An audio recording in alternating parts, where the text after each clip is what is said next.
Trust, Part 1, Chapter 2. The Breverts were an old Albany family whose fortune had not kept up with their name. It had taken 3 generations of failed politicians and novelists to reduce them to a state of dignified precariousness. Their house on Pearl Street, one of the first built in the city, was the very embodiment of that dignity, and Leopold and Catherine Brevert's existence revolved, to a large extent, around its upkeep. By the time Helen was born, they had closed down the upper floors to make sure that they could give the lower ones, where they entertained, their full attention. Their parlor was one of the centers of Albany's social life, and the Breverts' dwindling means did not prevent them from receiving Schermerhorns, Livingstons, and Van Rensselaers. If their gatherings were so successful, it was because they achieved a rare balance between lightness. Catherine had a knack for making others feel like gifted conversationalists, and gravitas. Leopold was widely acknowledged as one of the local intellectual and moral authorities. In their set, meddling with politics was seen as something rather ignoble, and literature smacked of bohemianism. Mr. Brevert, however, combined his ancestors' ungentlemanly love of public service and the written word by penning 2 volumes on political philosophy. Embittered by the perfect silence that met his work, he turned to his young daughter and took her schooling in his hands. Since Helen's birth, Mr. Brevert had been too preoccupied with his failing affairs to pay any serious attention to her, but now that he had decided to take charge of her education, he delighted in every facet of her personality. At age 5, she was already an avid reader, and her father was surprised to find in her a precocious interlocutor. They went for long walks along the Hudson, sometimes well into the night, discussing the natural phenomena around them. Tadpoles and constellations, falling leaves and the winds carrying them, the moon's halo and the stag's antlers. Leopold had never experienced this sort of joy. He found all the available schoolbooks insufficient, questioning both their content and pedagogical approach. Therefore, when he was not teaching or tending to his social obligations his wife always seemed to create for him, Mr. Brevert was busy writing manuals and composing workbooks for his daughter.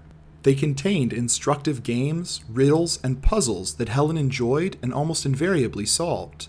Along with science, literature was featured prominently in their educational program. They read American transcendentalists, French moralists, Irish satirists, and German aphorists. With the aid of obsolete dictionaries, they attempted to translate the tales and fables from Scandinavia, ancient Rome, and Greece. Encouraged by the utterly absurd result of their efforts, Mrs. Brevert often had to break into their little study to ask them to stop laughing like horses when she was entertaining. They started a collection of fabricated, outrageous myths. The first 2 or 3 years of Helen's studies under her father's tutelage would remain the happiest in her life, and even if, in time, the details and contours of those memories faded, the general feeling of excitement and plenitude remained as bright and vivid as ever in her mind. In his effort to widen his syllabus, Mr. Brevert's capricious research methods led him to defunct scientific theories, derelict philosophical edifices, deranged psychological doctrines, and impious theological dogmas. Trying to marry religion and science, he became absorbed in the teachings of Emanuel Swedenborg. This was a turning point in his life, and his relationship with his daughter.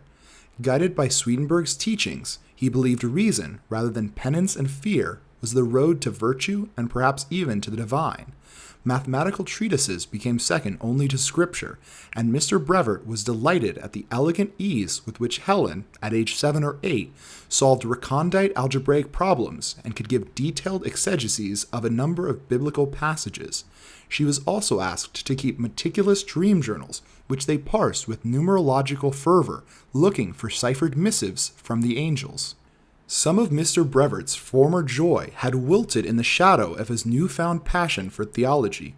Still, for as long as she could, Helen carried on with the good-humored spirit of their previous years.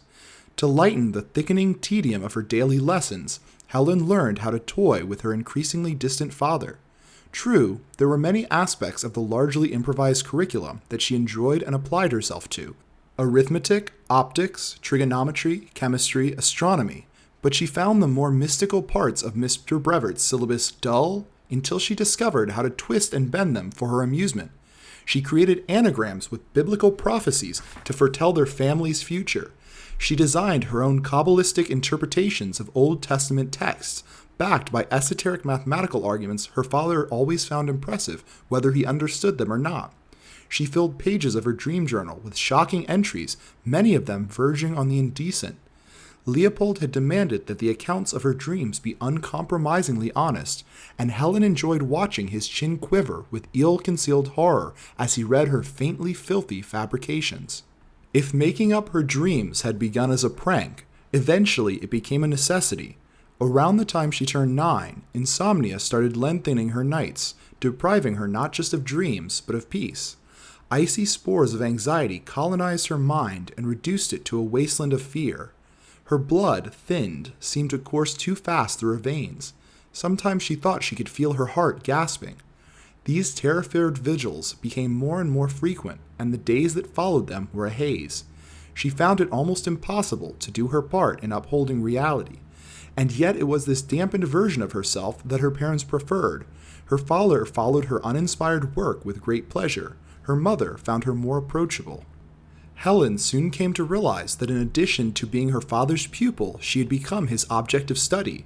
He seemed interested in the concrete results of his teachings and tracked how they shaped his daughter's mind and morals. When he examined her, Helen often thought someone else was peering out from behind his eyes. It was only in hindsight that she saw that all this prying had driven her to create a quiet, unassuming character, a role she performed with flawless consistency around her parents and their friends, inconspicuously polite, never speaking if it could be helped, responding with nods and monosyllables wherever possible, always looking away from people's eyes, avoiding the company of adults at all costs. That she never shed this persona made her wonder, later in life, if it was not who she had truly been all along, or if rather, over the years, her spirit had shaped itself after the mask. The gatherings at Pearl Streets remained well populated despite the family's reduced means, a testament to Mrs. Brevort's charm and dexterity. Neither did the declining quality of her tea nor the multiple desertions among her help had deterred her visitors from calling. Not even her husband, whose behavior had become as erratic as his words had become cryptic, had been able to turn her guests away. By the sheer force of her charm and some deft political maneuvers, she made sure her parlor remained at the heart of Albany's social and intellectual life. But the point came where they had to reopen the upper floors, furnish them as best they could, and take in lodgers. Mrs. Brevert would have been able to circumvent the shame of having government employees clumping up and down her stairs, but her habitués thought it more tactful, for her sake, to move their gatherings elsewhere. It was around this time that the Breverts decided Albany had become too provincial for them. They spent a month in New York City before embarking for Europe, staying at the house of one of Mrs. Brevert's friends on East 84th Street at Madison Avenue, a mere few blocks away from the mansion nobody suspected would become Helen's future home. In fact, years later she would often look back at that time in New York and wonder if her 11-year-old self might have spotted, during one of their walks with her mother, the already successful businessman who would become her husband. Had the girl and the man ever seen each other? It is certain, in any case, that as a child she spent several dull hours in the company of many of the people who would compete for her attention and friendship as a married woman. Her mother brought her to every daytime engagement she was able to attend in the course of that month. Lunches, lectures, teas, recitals. What she could learn at these events was more essential to her education, Mrs. Brevoort often said, than the botany lessons or the Greek she received from her father. As was her custom, Helen remained quiet at these gatherings, watching and listening, without guessing that about a decade later she would recognize many of those faces and voices, without imagining how well it would serve her adult incarnation to know who pretended to remember or forget her. Their life in Europe would have been impossible without Miss Brevert. Upon first arriving in France, they took modest rooms in St. Cloud, but Catherine soon discovered it was simply too removed from the center of Paris. Since she had many errands to run, she went to visit the Lowells on Ile St. Louis for a few days on her own. From there, she called on the people she knew or had been asked to see, bringing news, letters, and sensitive messages from New York. Before the end of their first week, they had been invited to stay at Margaret Pullman's house on Place des Vosges. This situation repeated itself almost everywhere. The Breverts would arise in Biarritz, in Montreux, in Rome, and take reasonable lodgings at a pension or an albergo in the somewhat lesser yet respectable section of the town. Mrs. Brevert would then spend about a week visiting her friends, delivering messages, and making new acquaintances among American expatriates, after which she and her family were invited to become the guests of one of them. In time, however, the roles were inverted. If at first it had been Miss Brevert who had relied on the kindness of her more prosperous compatriots, after a year or so the demand for her company was so high that she had to start declining invitations, which only made her more desirable. Wherever her family went, she became the node that connected all wandering Americans worth knowing. It was not uncommon for Americans abroad to avoid one another, not only because, according to an unspoken protocol, it was the tactful thing to do, but also because no one wanted to be perceived as friendless in Europe and provincially dependent on acquaintances from back home. Well aware of this code, Miss Brevert made use of it and became a courier of sorts among the self-isolated foreigners who heartily welcomed her services, which allowed them to sustain their pretense of aloof autonomy. She was the person to turn to for a much-desired introduction that in other hands would have been an awkward affair. She mended broken bonds and created new ones. She managed to include people in select circles while crucially preserving the sense that these circles were closed. She was, everyone agreed, a peerless anecdotalist and a consummate matchmaker. Traveling alongside mountains, by the sea, or through cities following the seasons, and staying, lingering, or making haste following convenience, the Breverts drew the map of their own particular grand tour. Mr. Brevert devoted most of his time to tutoring his daughter and seeking out different mystical circles. Spiritism, alchemy, mesmerism, necromancy, and other forms of occultism had become his all-absorbing concerns. Helen was already heavy-hearted to have lost a friend and her only European companion in her father, but it was around this time that her spirits sank to new depths. She was older, well-read, and educated enough to realize that Leopold was becoming a hoarder of nonsense. She was being displaced by dogmas and creeds that a few years before would have been the subject of their shared ridicule and served as inspiration for their absurd tales. It was sad enough to see her father drift away, but it was crushing to find her respect for his intellectual worth vanish with him. Still, Mr. Brevert was not altogether oblivious of his daughter's talents. A few years into their travels, he had to admit that her aptitude for languages, numbers, biblical hermeneutics, and what he called her mystical intuitions had developed beyond his abilities, and he started planning part of the family's itinerary around various scholars who could further her education. This brought them to humble boarding houses in small country villages or hostels in the suburbs of university towns, where mother, father, and daughter were forced to spend time with only one another for company. Isolated and out of their element, Mr. and Miss Brevert became quarrelsome and mean. Helen retreated further into herself, and her silence opened up a battleground for her parents' increasingly acrid arguments. Still, when the time finally came for the interview with an illustrious professor or an authority on the occult, a transformation always took place in Helen. She was suddenly crystalline with confidence. Something about her hardened, shone, and sharpened. Whether in the center of Jena, the fringes of Toulouse, or the suburbs of Bologna, the routine remained, for the most part, the same. They hired rooms at an inn, where Miss Brevert claimed some sort of indisposition that demanded bed rest, while Mr. Brevert took his daughter to see the great man who had brought them there. Leopold Brevert's lengthy and for the most part unintelligible introductions always made their host look at him and his daughter with apprehension and regret. Not only had his doctrines become quite arcane, but they were delivered in a hodgepodge of mostly fictional French, German, and Italian. Some of these academics and mystics were impressed by Helen's intimate knowledge of the scripture, her scholarly attainments, and her fluency in different esoteric dogmas. Sensing their interest, Mr. Brevert would try to say something, but he was stopped by a raised palm and ignored for the rest of the interview. A few of these tutors asked him to leave the room, and some, with pedagogical warmth, grabbed Helen's leg, but soon withdrew their hands, frightened by her lethal impassiveness and unyielding glare. Helen had left her childhood in Albany. Being constantly on the move, she met few girls her age, and these casual encounters never had a chance to blossom into full friendships. To pass the time, she taught herself languages with books she shifted between homes and hotels. She would take a copy of La Princesse de Clèves from a bookshelf in Nice, and then reshelve it in a library in Siena after removing from it La Viage de Gulliver, which she filled the gap created by borrowing Roth und Schwarz in Munich. Sleeplessness kept claiming her nights, and she used books as shield against the onslaught of her abstract terrors. When books proved insufficient, she turned to her diary. The dream journals her father had made her keep for a few years had instilled in her the daily habit of recording her thoughts. Over time, as she stopped reading her entries, her writing turned away from the dreams and turned towards her musings on books, her impressions of the cities they visited, and during her white nights, her innermost fears and yearnings. Early in her youth, a quiet but decisive event took place. She and her parents were staying at Miss Osgood's villa in Lucca. Helen had been walking through the grounds, and then, stunned by the heat, around the empty house. They were the only guests. The servants scurried away at the sound of her steps. A dog splayed out on the cool terracotta floor, its half-open eyes staring into its cranium, was having convulsive dreams. She looked into the drawing room. Her father and Mr. Osgood had fallen asleep in their armchairs. Helen felt softly vicious, possessed by a vague desire to do harm.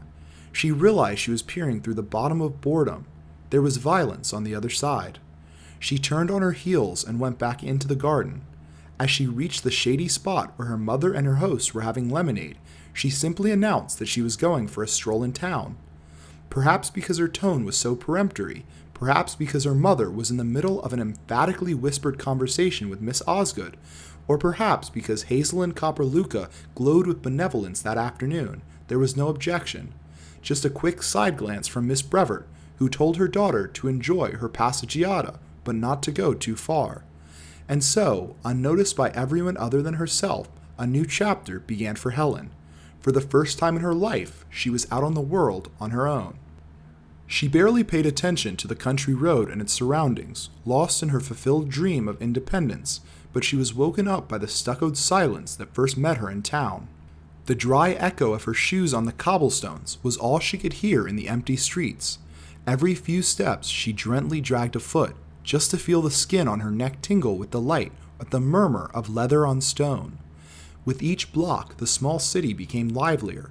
Trying to prolong the sense of elation she had found in the initial stillness, she walked on, with buoyant aplomb, away from the voices crashing at distant intersections, away from the mercantile clatter coming from the stair, away from the liquid hoofbeats clip-clopping around the corner, away from the women yelling from window to window as they unpinned their laundry, and into alleyways with houses shuttered against the heat, where she could hear again her solitary steps.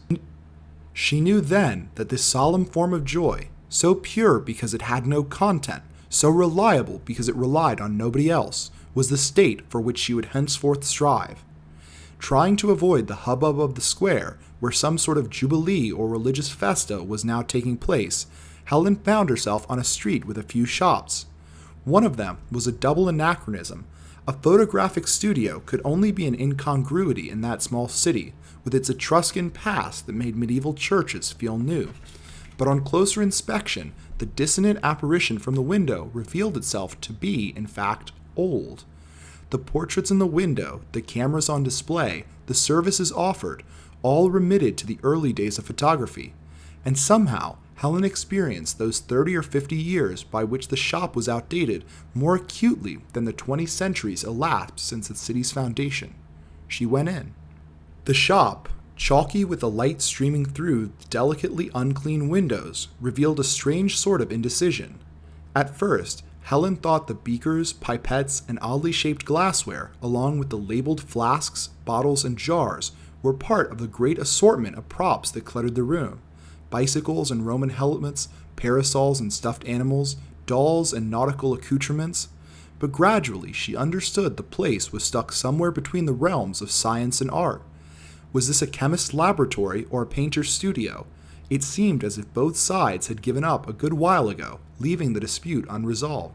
A small man with kind or exhausted features came out from behind a curtain in the back. He was delighted to find that this foreign young lady spoke Italian so well. After a short conversation, he produced an album with cabinet cards, the old-fashioned kind Helen's mother used to collect as a child. She recognized many of the objects the legionnaires, hunters, and sailors held in the photographs. The man said that she should make an imposing Minerva.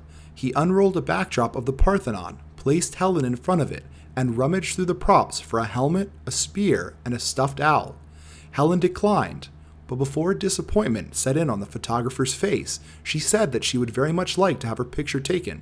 No costume, though. No backdrop. Just her, standing there in the shop. The photographer, pleased and confused in equal measure, proceeded to record the first day of Helen's new life. Having reached their 4th year on the continent, the Breverts had been to all the capitals and vacation sites frequented by American expatriates, while also tracing what, on the map, looked like a demented trail in their attempt to further Helen's education. Because they had traveled so widely and for so long, following both their social and academic pursuits, Helen, very much despite her reserved disposition and mostly because of her mother's indefatigable efforts to preserve her family's triumphs, had turned into a bit of a sensation. Whenever Leopold was away on one of his short trips to visit a salon of particular interest, attend a séance, join a meeting of the Theosophical Society, or see one of the people he called his colleagues, Miss Brevert would bring her daughter to some of her engagements, claiming she was now old enough to start learning how the world truly worked.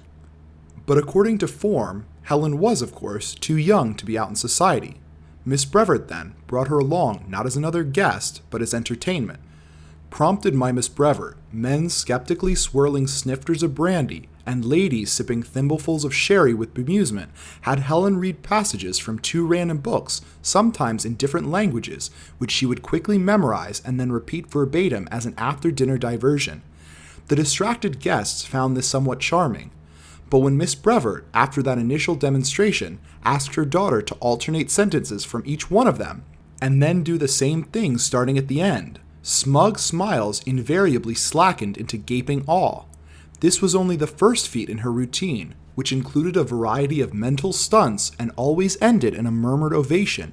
Soon, her presence started to be requested. She became somewhat of a thing. There was no need for Miss Brevert to tell her daughter to keep these performances, which were doing so much for their family's renown, a secret from her father. But there is no such thing as confidential publicity, and in the end, while the family was visiting with the Edgecombes in Paris, Mr. Brevert was furious to learn that his wife had been using his daughter's talents as a parlor trick. Over the previous year or two, as their inclinations diverged and their marriage deteriorated in proportion, Catherine and Leopold Brevert had tried, for the most part, to stay out of each other's way, hoping to avoid the bickering in which most of their exchanges ended. When the truth about Helen's performances came to light, however, that anger that had hardened and sedimented in heavy layers of resentment came crashing down in a landslide. Miss Brevert was sick and tired of her husband's self-absorbed gibberish, his dubious science, and all the celestial nonsense that kept him from addressing his family's very terrestrial needs. If things had reached the point where they depended on the kindness of increasingly distant friends, whose hospitality they enjoyed thanks to her resourcefulness and her hard work, and Miss Brevert gave this last word its full weight by pointing at her own chest, and if she needed to enlist Helen's talents to maintain and expand those friendships, it was only because he could not be relied upon to ensure the well-being of his family. Miss Brevert had spoken in a venomous hiss, knowing better than to engage in a shouting match while staying in the Edgecombes' guest room. But Mr. Brevert had no such qualms. The gift that God had given his daughter to converse with him, he screamed, was not to become a sacrilegious circus act. His daughter would not be dragged into the frivolous mud in which his wife so much enjoyed to plod. His daughter would be not subjected to this intellectual harlotry. Helen looked at her shoes throughout the entire fight. She could not face her father. She did not want to see his mouth forming those senseless words. It would be a confirmation that someone else was now speaking through him. This way, it was just a ranting voice, a disembodied scream, unrelated to her father. More than the threatening tone, which she found terrifying, was the incoherence of his tirade, because she thought that there was no greater violence than the one done to meaning. After this row, it would take Miss Brevert an embarrassed conversation with Miss Edgecombe the next morning, followed by several weeks devoted to a tactful counter-gossip campaign around Paris to partially undo that evening's damage. Helen's talents continued to flourish against all odds under the most rigid surveillance. Although she disliked being subjected to her father's rigorous and rambling tutelage, she did not find his strictures more oppressive than her mother's gregariousness. One of the few traits the Breverts had in common, even if for entirely different reasons, was their disdainful lack of curiosity regarding current events. Miss Brevert viewed the interruption of public affairs into her private life as a personal affront. She cared about the administrative, financial, and diplomatic intricacies that kept society going as much as she was concerned about the engine under the hood of a motor car or the fire room below a steamer's deck. Things should simply work. She had no interest in a mechanic explaining to her what the problem was with some greasy piston valve. As for Mr. Brevert, what could the daily news possibly mean to someone occupied with eternity? Since they both lived on the outskirts of political reality, they did not immediately understand the grave implications of Archduke Franz Ferdinand's assassination. Everyone told them they were lucky to find themselves in Switzerland and advised them not to leave the country until the situation became clearer. As they made their way to Zurich, where they had planned months earlier to meet some friends and then go to a summer excursion, they saw the Swiss army being mobilized and heard the borders were being militarized. It was the very height of the season, and there were thousands of Americans scattered around mountain, valley, and lakeside spas, from convalescents spending their savings at hostelries by municipal baths to New York grandees taking the cure at stately hotels. Orm Wilson, for example, found himself in Bern, Chauncey Thorogood in Geneva, Cardinal Farley in Brunnen, and Cornelius Vanderbilt in St. Moritz. Regardless of rank, however, all the Americans the Breverts met along the way were in a state of frenzy. There was talk of war, total war. When they first arrived in Zurich, the Breverts stayed with the Betterleys, who had just spoken with Mr. Pleasant Stovall, United States Minister to Switzerland. Should they go on with their vacation or go home? Mr. Stovall said that concerns over war were not uncommon in Europe, but every seasoned diplomat was well aware of the disastrous consequences of an open conflagration, and he therefore hoped reason and friendly interventions would manage to avert this major disaster. Within a few weeks, Austria, Serbia, Germany, Russia, and Great Britain had issued formal declarations of war. Soon, the conflict engulfed most of Europe. During the strange months that followed, the improvised American community in Switzerland was dragged, as a whole, into something that resembled what had been the Breverts' everyday reality for years. There was neither cash nor gold at hand. Checks, even those issued by sound American banking houses, were repudiated. Letters of credit were refused. Millionaires depended on the goodwill of hoteliers and had to borrow pocket money from them. People brought their own sugar to tea. Everyone received rationing cards, and at dinner parties, the guests, in gowns and white ties, would give theirs to the hosts providing the meal. There was a widespread state of indignant precariousness, and Miss Brevert had never felt so relieved and relaxed in her whole life. Still, there was a reality of the war encroaching on them, a reality of which the belligerent airplanes grazing the Alps on their way toward the front were a constant reminder. Most shipping lines had had their vessels interned or their sailings canceled. Obtaining a ticket on a small, crowded boat was a luxury that required connections of the highest order. While Miss Brevert was doing all she could to secure safe passage out of Europe for her family, Mr. Brevert seemed to have taken permanent residence in a remote land ruled by occult conspiracies, mystic hierarchies, and labyrinthine laws. Everyday tasks became unmanageable, and each morning found him more and more disoriented. He spoke day and night in a melange of increasingly imaginary tongues, struggling to understand the rules he had created for himself and getting lost in the antimonies and paradoxes that beset his mind. He became irascible. Helen tried to meet her father in the trackless territories of his delirium. She sat with him and listened as he talked without interruption. Sometimes she asked a question, more as proof that she was paying attention than to get a proper answer. Her efforts to understand him were sincere and based on the hope that if she could find any shred of sense, any thread, she would be able to hold on to it and lead her father out of his maze. Yet her attempts always met the same end. Leopold's thoughts curved and curled on themselves, forming a circle that Helen could not enter and he was unable to leave. As if to prove the possibility of physical movement, she was compelled to go on long walks after experiencing this menstrual claustrophobia. Mr. Brevert's condition made it untenable for the family to remain the Betterleys' houseguests, and they had to move to a nearby inn. He covered one notebook after the other with alchemic formulas and calculations in digits and symbols of his invention. His face was besmirched with ink at all times. His monologue, which his obedient hand seemed to be forever transcribing, was never to be interrupted. It became clear to Miss Brevert that it would be impossible to traverse the war-ridden continent and then the Atlantic Ocean with her husband in that condition.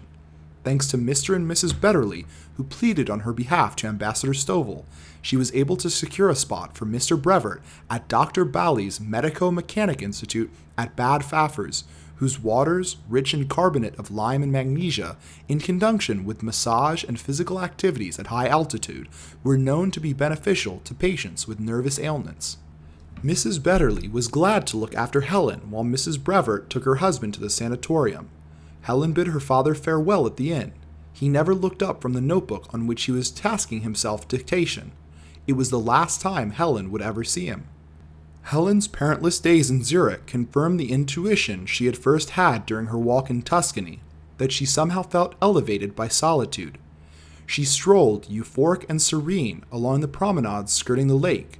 She took random tramways to the end of the line and ambled back. She went to the old town and visited museums and picture galleries. And she always found herself returning to the botanical garden, where she liked to sit with a book in the shadow of the arboretum. It was there where one afternoon a foppish American, encouraged by the volume in English she was reading, approached her with some vague horticultural excuse. They introduced themselves, and there was a flash of interest in his eyes when she uttered her last name, a half-concealed spark of recognition many Americans often showed, as if to discreetly let on that they knew of the Brevert pedigree. He struck up a conversation, emboldened by the fortuity of having found another New Yorker in such a peculiar place. Helen, calmly annoyed at the intrusion, responded with monosyllables to his pleasantries. During a lull, he picked a flower for his lapel and then one for Helen. She looked at it but did not take it. Repressing a flash of irritated confusion, the man used the flower to point to different parts of the city while expounding on the different historical aspects of each vista. It did not seem to bother him that Helen paid little attention and even looked away from the sights he spoke about. He simply enjoyed explaining things, and under this pretext, he managed to learn where Helen lived and invite himself to walk her back so he could show her some of the city's hidden treasures along the way. When they finally arrived, Sheldon Lloyd introduced himself to Miss Brevert's host. Mr. Betterly exchanged a meaningful look with his wife, asked Sheldon to supper the following evening, and then escorted him to the door, where the two men lingered for a hushed chat.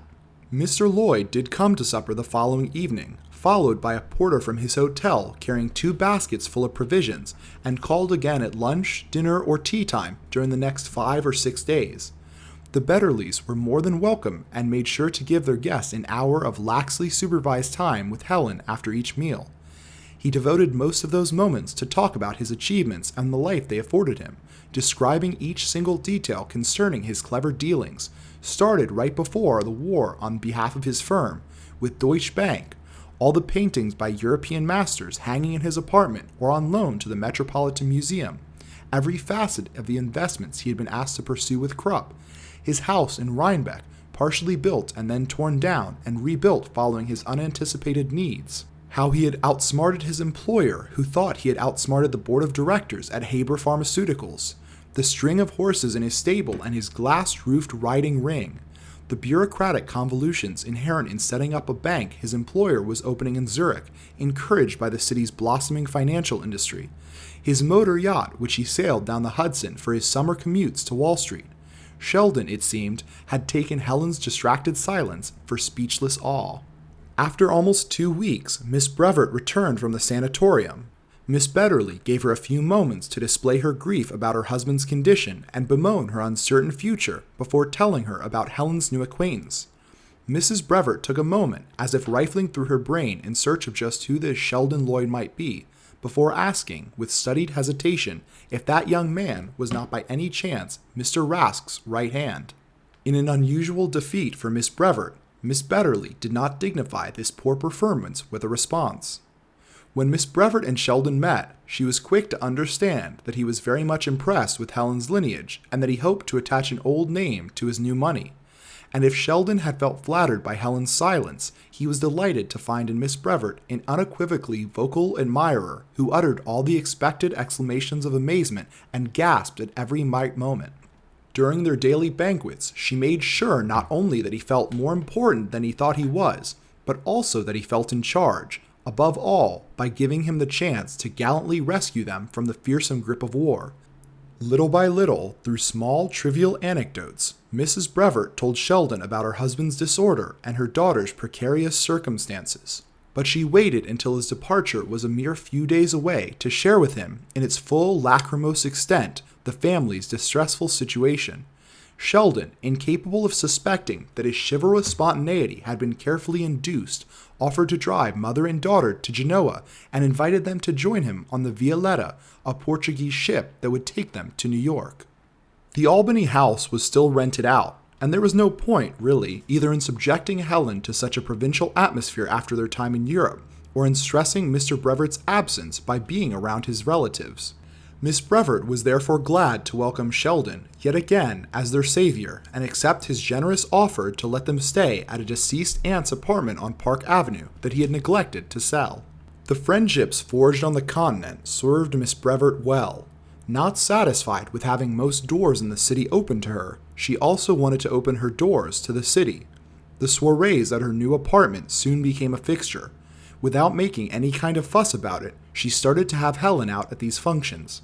Those who were unaware of her talents wondered how someone as charming and outgoing as Miss Brevert could have such a reserved and even pensive daughter, a rumor the hostess was well aware of and manipulated to deepen the impression of Helen's intelligence and complexity of character. Sheldon Lloyd never attended these occasions. The fact that Catherine and Helen were staying at a family home added to the stories about the close relationship he had developed with mother and daughter in Europe, and during their subsequent crossing of the Atlantic, made him, guided in part by Miss Brevert's counsel, careful to ensure that people saw his aid had been disinterested. Still, during Sheldon and Helen's heavily chaperoned walks around the park, Miss Brevert always made sure to bring up his virtuous magnanimity and remind him how absolutely indebted they were to him for the heroic deeds that, in the strictest sense, had saved their lives. On these strolls, Miss Brevert circled back, over and again, in a manner so casual it made her persistence quite undetectable, to Mr. Lloyd's elusive and mythical employer. Was it true that Mr. Rask was omnipotently rich? Was he really still a bachelor? Why on earth? Did he ever go out? What were the tastes and pleasures of such a unique man? Sheldon was delighted to answer all these questions at length, understanding that his own stature grew with his financier's outsized, eccentric legend. It was, in fact, his vanity that made him reveal that Mr. Rask was too misanthropic, or lost in his work, he corrected himself, to have people over at his house, and that it fell on him, Sheldon, to organize the lavish parties from which the host was mostly absent. And it was his arrogance that prompted him to invite mother and daughter to the gala for the Red Cross to be held at Mr. Rask's home. Sheldon wanted Helen to see for herself how magnificent his arrangements for the party would be. Helen understood her mother's schemes all too well, and realized that once the ideal suitor had been found, she would have to accept him. Having no marital or material ambitions of her own, Helen nevertheless believed she owed her mother a good marriage. It was their only chance to stop living at the expense of others, and finally settle down. However, though she did not oppose Miss Brevert's matchmaking maneuvers, her limp assent made it clear she refused to play an active part. Her unapproachable silence, which some thought a display of petulance, and her perennial abstraction, which many mistook for sadness, were not passive forms of disobedience, but manifestations of ennui. She simply could not engage with the pleasantries and platitudes that moved her mother's matrimonial campaign forward. This very inability led her to realize that braggarts like Sheldon Lloyd, consumed as they were in self-contemplation, could, paradoxically, afford her some degree of autonomy. But instead of giving the obviously eager Mr. Lloyd the final push toward proposing, Miss Brevert had kept him at a prudent distance while still encouraging him in many subtle ways. Helen hoped her mother's ploys would go on long enough for them to backfire by the time she became too old to marry. The temples dedicated to wealth, with their liturgies, fetishes, and vestments, had never managed to transport Helen to a higher realm.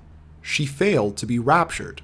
Nothing, as she first arrived at Mr. Rask's fatuous home, made her tingle with desire or even feel the momentary and vicarious thrill of a life unfettered from every material constraint.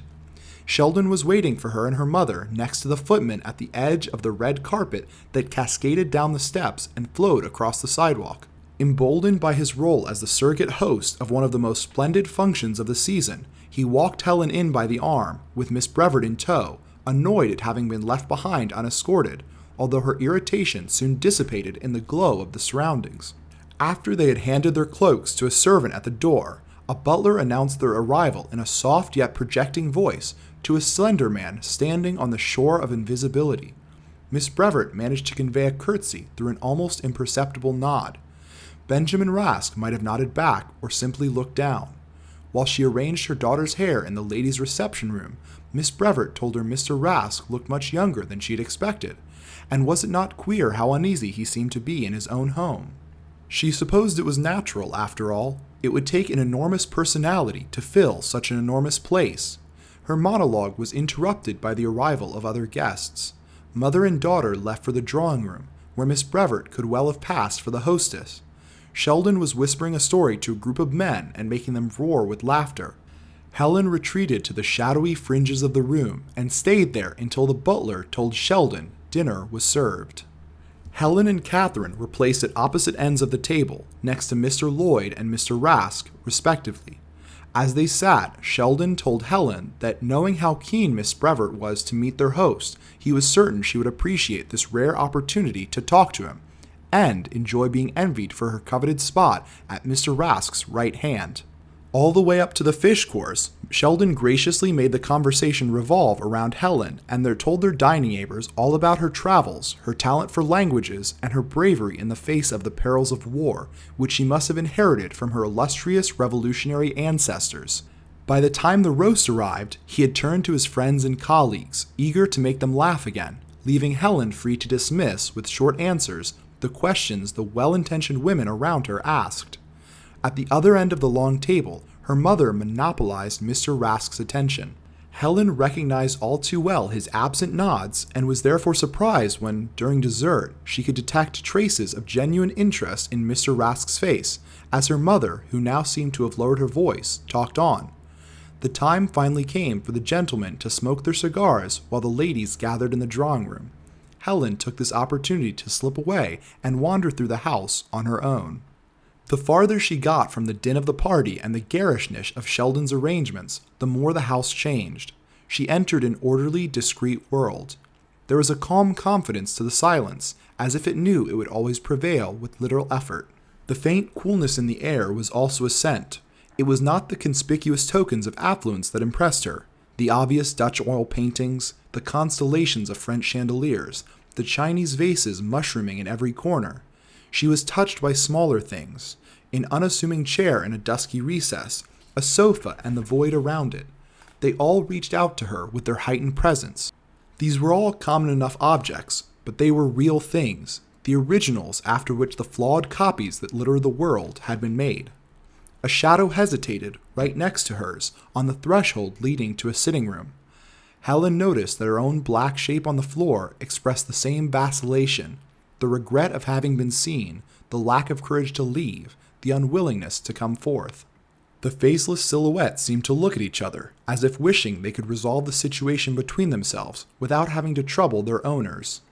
Helen was not surprised when Benjamin Rask emerged from the sitting room. Stiffly, they exchanged a few pleasantries. In the ensuing silence, they shifted from one foot to the other at the same time. Benjamin apologized and gestured to a sofa facing a window. They sat and looked more uncomfortable than when they were standing. Their reflections, half sunken in the dark pool of the window across the room, peered back at them. Benjamin told Helen that he had heard from Miss Brevert about her travels. Slowly, Helen drew the tip of her shoe against the grain of the silk carpet, leaving a small wake. Benjamin seemed to understand that she would not respond unless it was necessary. After a pause, he started telling her how he had never really traveled or even left the East Coast, but feeling he was being unclear, kept interrupting himself, and finally fell silent, as if realizing that Helen, whose gaze examined the room in segments, was not listening to his muddled explanation.